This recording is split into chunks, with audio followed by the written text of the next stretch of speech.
think in the future there'll always be a little bit of unlicensed boxing, but I think it's had its heyday. You know, when it was like illegal to do and all that, that was half of its appeal. And because it was illegal and there was no rules around it, you did get better fights. And I'm afraid now, while there's the cage fighting around, where they're allowed to do mixed martial arts and all that, the unlicensed boxing is going to come second to that, I'm afraid. Now, it's had its heyday. They'll always do it. They'll always be it. And you'll have the bare knuckles at the odd gypsy sites and all that. But it's been and had its heyday, you know. With the actual petering out of the unlicensed game, right, it's lost a lot of individual stars, and it's lost a lot of places that actually became famous, like, for instance, Caesars. You know, that was a mecca. You know, it was a mecca for the fight game.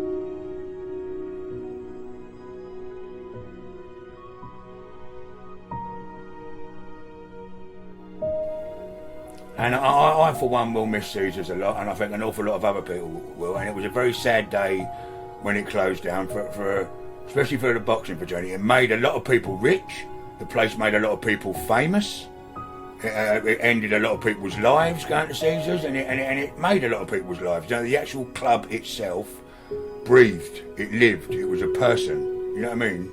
It was a person, not a building, and it's like a person dying. Caesar's closing. It's like a genuine funeral, and that is the God's honest truth. However pathetic that might come out, Caesar's was a person, a living person, and when that place shut, it was like a funeral.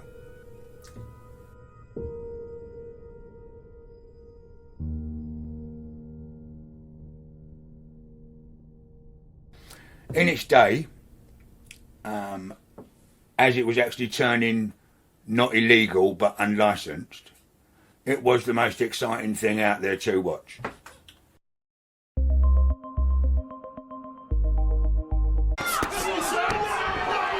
A lot of the boys, as I said, that come off of the street, rather than stab each other up or shoot each other, if you've got a problem, isn't it a better place to do it? In the ring, in front of 800 people, and may the best man win and take the prize. You know, and you know, everyone's fighting against knife crime. No one wants to see anyone get stabbed up. It's not really a fair way of doing something.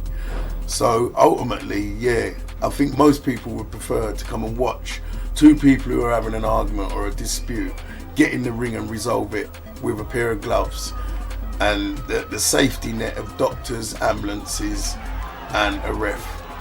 So yeah, ultimately, I would prefer to watch it that way as well, rather than someone getting shot or stabbed, because it's a waste of time. Before I started boxing, I was like a very aggressive person, loud, shouting at people, fighting. Just basically when I'm going out clubbing, I just wanted to get in the fight or whatever. But now I've started boxing and that, I've learned to calm down, and it's not worth fighting people in the street or whatever. Just take the anger into the ring. If I stayed unfocused, I think I'll be in prison. Well, sad to say, probably dead. Just the worst, really, like the worst things that can happen, really, yeah. I'll be probably selling drugs or robbing like a lot of my friends in Brixton, like my mates I grew up with, you get me? Or just, yeah, I'll be in jail, probably. Not everyone can see it's a good thing, like, take for instance, I got this 16, he was 16 at the time, his name was Troy, and he had a lot of potential. He was really good, well versatile, he was a kickboxer and he was a boxer, and he just wanted a chance.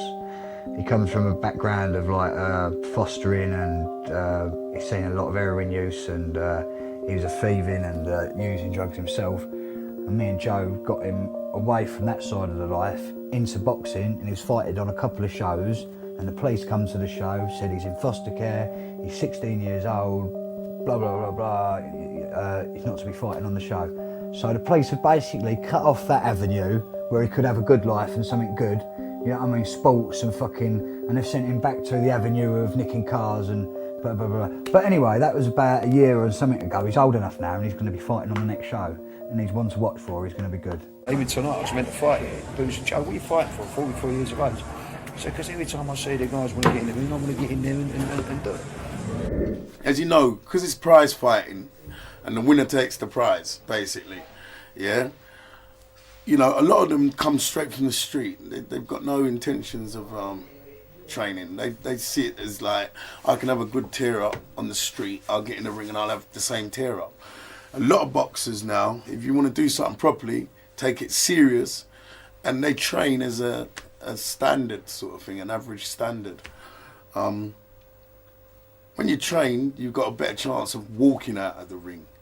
When you don't train, you've got more of a chance of getting knocked out of the ring or knocked down in the ring, in my opinion.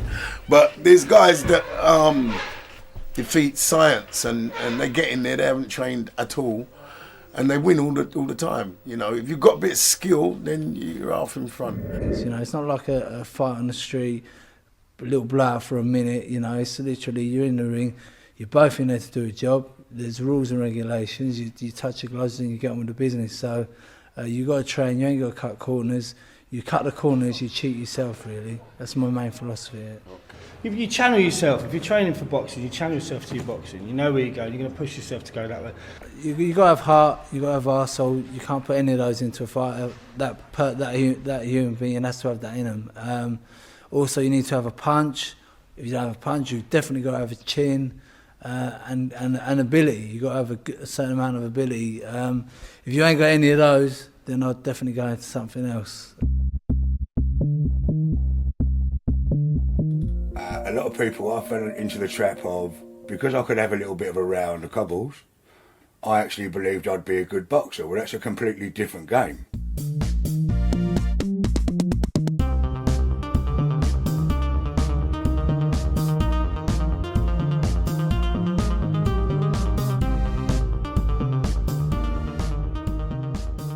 It's a very dangerous game, you know what I mean?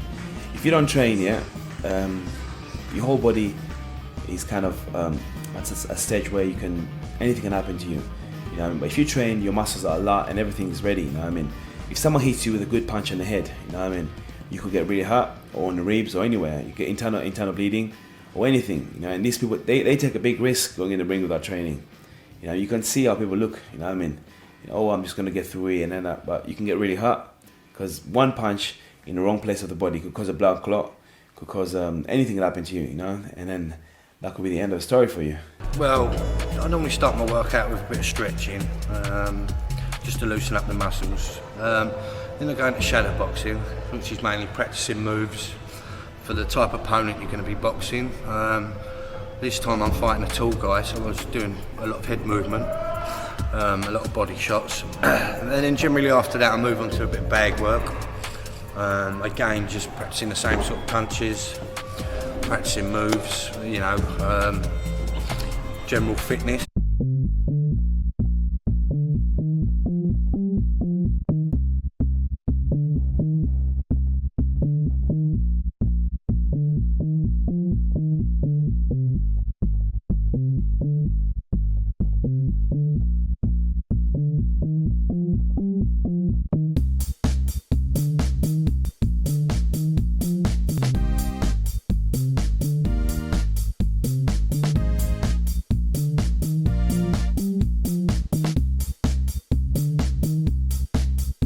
I do a lot of my preparation at the Peacock because you're training around a lot of professional fighters. It's a 50-mile round trip for me, but you know it doesn't bother me. And generally, you know, you've got the best trainers up here and the best sort of fighters, and yeah, I love it.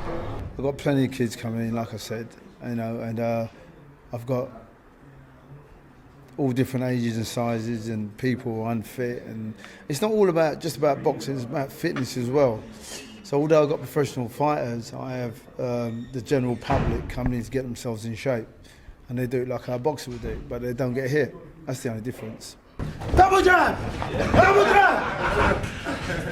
1, 2, 3! 3! 1, 2, 3! You're on the strain now! 2! Come on, you're under strain now! He's putting you under pressure! Well done, he's putting you under pressure, that's what you want! You got Dedicated, they're strong, you know, they look fit, they train hard, and I think, you know, with a bit of encouragement, you've got 1 or 2 lads here that could go quite a way. Colin Wilby, we had Colin. That was a good fight. With some of the fights we had. Norman Buckham, that was a funny fight when he jumped out of the ring before the fight and started fighting with all the Arsenal supporters. Someone was shouting at him, "You fat bastard," or something like that. He's standing in the corner, he took his robe off and decided to jump out the ring and jump in the middle of all these fighters. And all these Arsenal boys just started having a punch up with a lot of them. That was before the fight even started. You know, we've had to jump in, stop the fight. Norman, get back in the ring. Did he still fight after? Yeah, then he knocked the other guy out and that punched the other guy up the balls.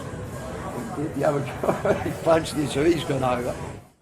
And then we've had to get him out of the ring. That was a crazy night. I think unlicensed boxing had a bad name. I think that unlicensed boxing is pulling itself out of that doldrum, if you like. I mean, the days back in the 70s and the 80s when you've got these great big fat guys and, you know, let's all fight for the Guv'nor Championship, etc. And to an extent that's still going on.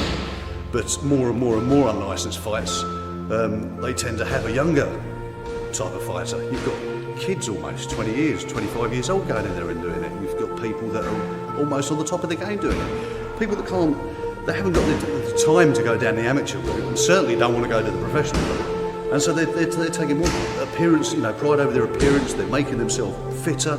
And I think that with the shows themselves being run in a much better light and much more professionally handled, the whole thing, I think, has come out of that bad. You know, there is one or two shows about and fights that still happen and things that aren't regulated properly.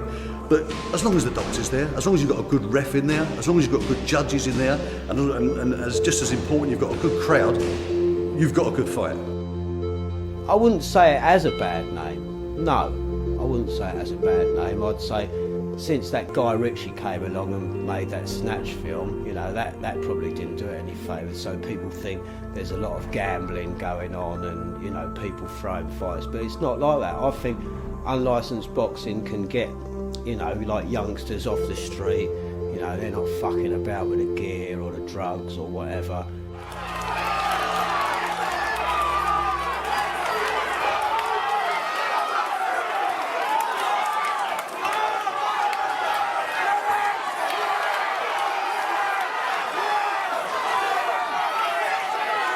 Too many years ago, funny enough, they used to bite and headbutt and stamp, and it was really, I think it's gone a really lot forward now. I mean, you've got all the doctors at ringside, you've got all the ring girls, Wendy and the mean girls, you know, it's all really proper outfit now.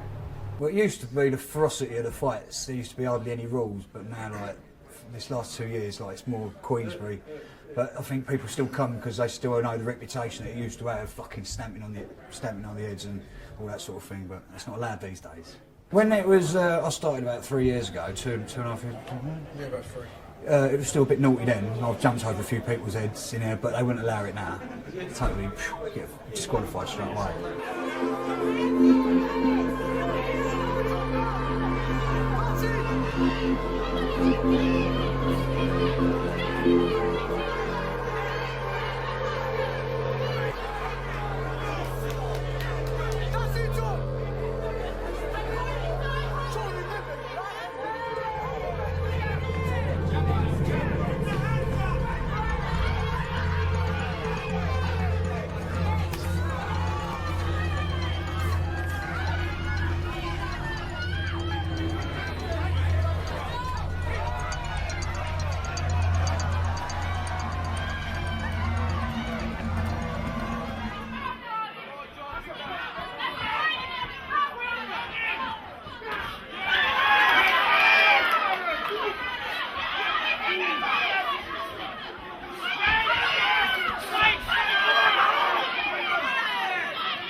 I've disqualified Alan Kitson. Your winner and new British Super Middleweight Champion, John Pepper. Get out of the fucking way for that one. Well, some people get too into it. You know, you're always going to find like these like over passionate people, but that could often like be alcohol fueled, couldn't it? I mean, you know, I've only ever seen security come to the ringside once or twice in London. They've handled it really well. They're very professional, their security. Like a sport like boxing, it's gladiatorial, isn't it? So it's going to fuel passion, and people are going to get exuberant and overexcited, especially if they've gone all the way up there, a little team of them on a bus, on the train, in a load of cars from somewhere else. You know what I mean? And then their man's lost, you know, they've been full of the joys of spring, thinking he's going to win. He hasn't, you know, so whether they're feeling let down or what emotions are going through them, I don't know, but, you know, they do get upset now and again.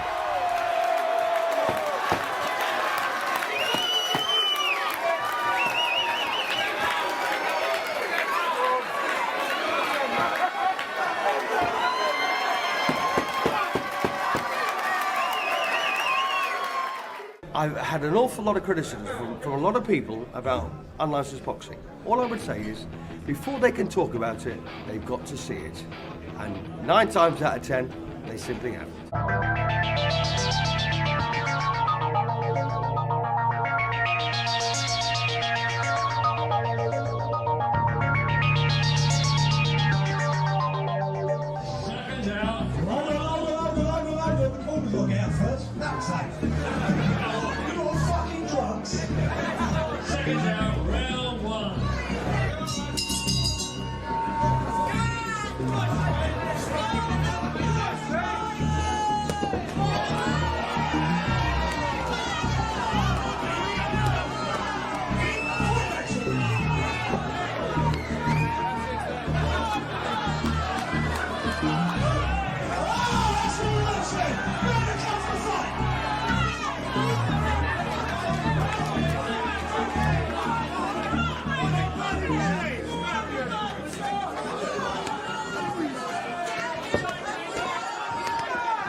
Man called Kevin, Dave the Sensation, you know what I mean, and Thompson. I'd never heard of him before, you know what I mean, and then so he comes up and they tell me I'm gonna fight him. I looked him up anyway, I had no video, nothing about him. There's this man called Kevin, Dave the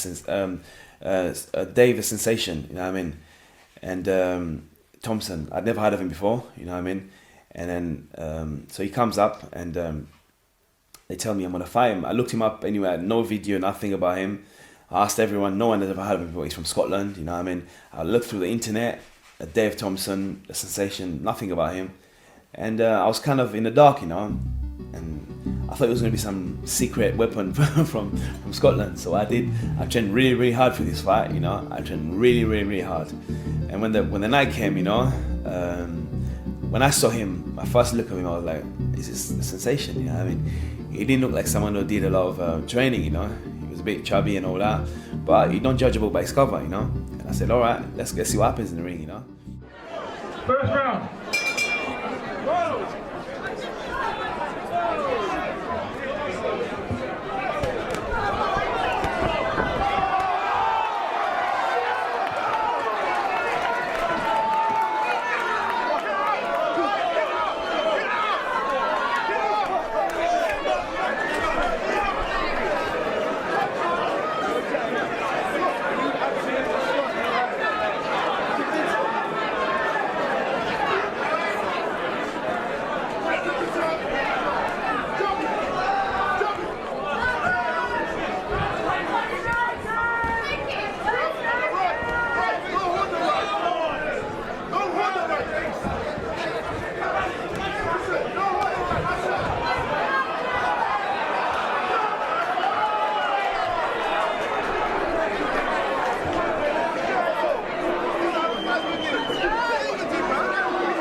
tell you that one of the main, in fact, the main objective of any referee is to ensure the safety of the boxer.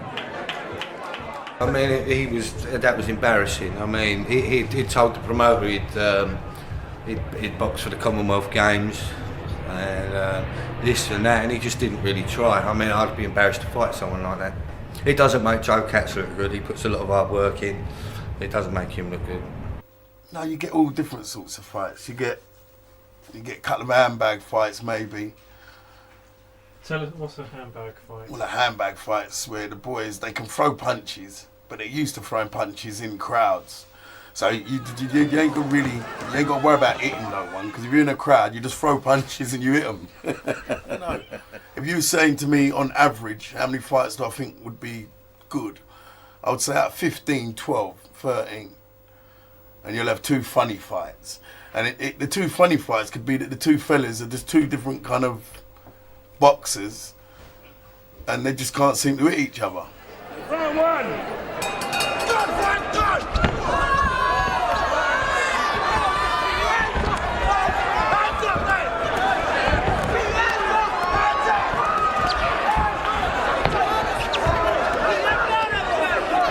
The big fight for me, a memorable one, was Joe Katz and Sven Hamer.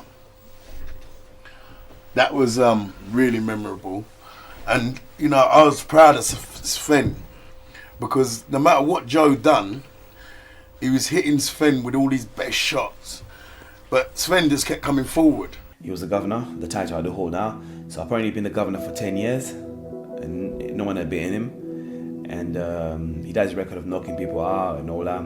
He's an ex-pro with quite a good record, and big stocky fella, you know. And I trained for him and I was ready. So I was ready to go the distance with him, you know what I mean. The fight was quite a challenge, to be honest. We did 5-3 minutes. You know what I mean? He didn't expect me to be what I was, you know what I mean? Because when the bell went off, I caught him a few punches that shook him, you know. And he was very, very unprepared.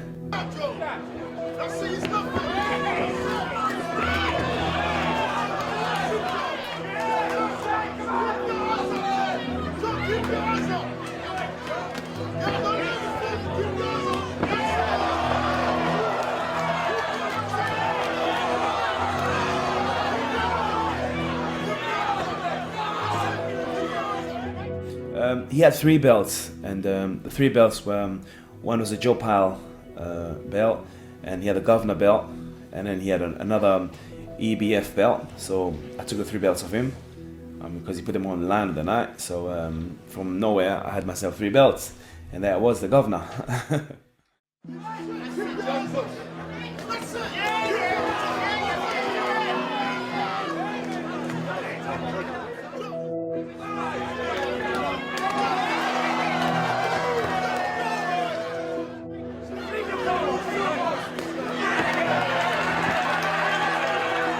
Being the governor, you kind of inherit the bad boy underground title that these tough men did hold back in the day. And Sven Hamer had the title for 10 years. You know, I mean, everyone who tried to beat him failed. I mean, he either knocked them out, stopped them, and that's what happened. And overnight, suddenly I was the governor, and I was like, oh, I didn't know, you know, because if I was going to lose anyway, you know, I mean, he never heard of me, and he thought he was going to go through his motions, but he came to fight, you know what I mean, but I beat him. Yeah. You know, he didn't knock him out. He might have beat him, but he didn't knock him out, and it was a good fight. Sven was the champion, I think, for about 8 years at that stage. And being a champion for so long, it's easy to become complacent in the sense of, you know, no one ain't come forward that is a real challenge, you know, and all of a sudden you got another challenger, and you know, you just ain't turned your switch on completely. You know, you've only given it sort of like 50-60% of what you should have done. If you'd sort of like, I don't know, trained to his usual standard of training, he could have well have easier beat Joe. I went to a pro show and there was, I'm not going to name names, but there was 2 well-known black heavyweights fighting each other at Excel Centre in London, and believe me, I ran out of the place. I felt like going to see the promoter saying to him, right, I'll tell you, I can have my money back. You know what I mean? You robbed me, absolutely died. And you know, and I've been to shows like what we have, and the entertainment's been absolutely fantastic from two boys who never boxed before. You know, but I stood toe to toe and had a proper punch up. You know, but then you're talking about the skills.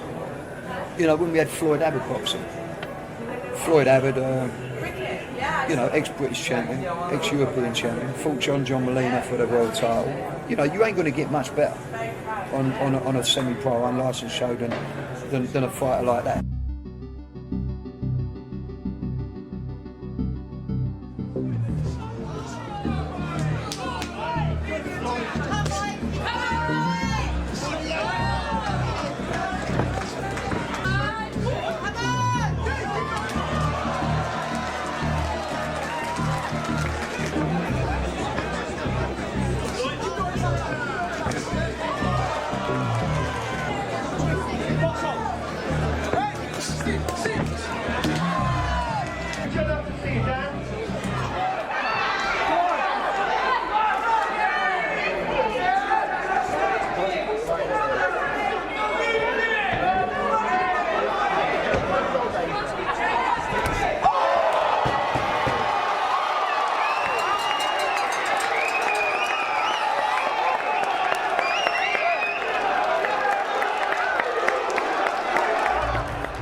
Well, to get it right, a lot.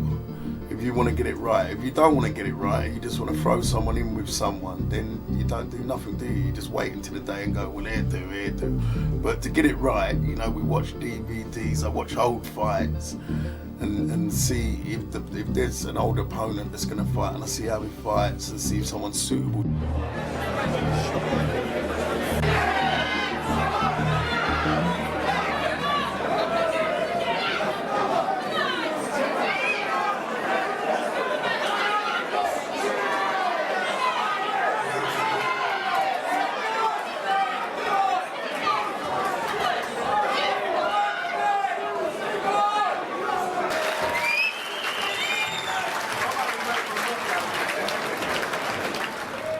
The fighters that actually perform here come from all over the place. We've got them from Wales, we've got them from the South Coast, we've had them from, we've got a guy who came down from Aberdeen today.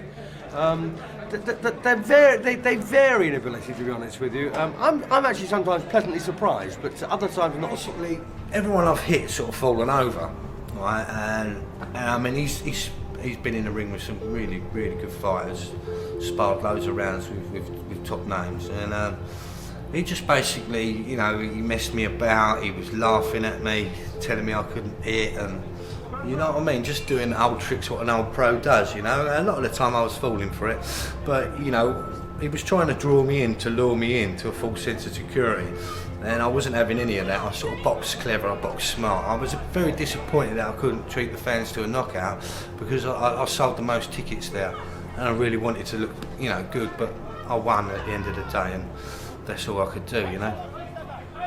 Get back. Go on, Selwyn. Go on, son. Work that jab. Work on the jab. You know, you can hit a guy with your best shot, and you know, even if it really hurts him, he'll smile at you, and you think to yourself, oh no, I've hit him with my best shot, and he's like, you know, he might inside be feeling, ah. Oh.